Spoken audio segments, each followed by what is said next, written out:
அல்லாஹு அக்பர்ங்கிற வார்த்தை இருக்குதே, அந்த அல்லாஹு அக்பர்ங்கிற வார்த்தை அதனுடைய பிரம்மாண்டம் சாதாரணமானது. தொழுகையினுடைய தாரக மந்திரம் அல்லாஹு அக்பர். தொழுகையினுடைய தாரக மந்திரம் அல்லாஹு அக்பர். அந்த உன்னதமான உச்சாடானம் சொல்லப்படக்கூடிய இடம்தான் பாங்கின் வழியாக, இகாமத்தின் வழியாக, தொழுகையின் வழியாக ஒவ்வொரு மனிதனும் ஒரு நாளைக்கு 350 தடவைக்கு மேல் சொல்கிறான்.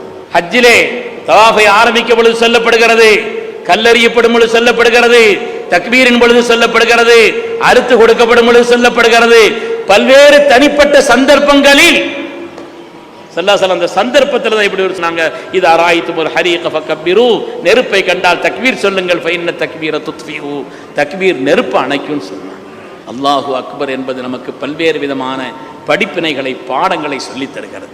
அதனால இந்த அல்லாஹு அக்பருடைய மகத்துவத்தை விளங்கி நம்முடைய வாழ்க்கையிலே பெருமையை விட்டும் நம்மை நீக்கிக் கொள்ள வேண்டும்.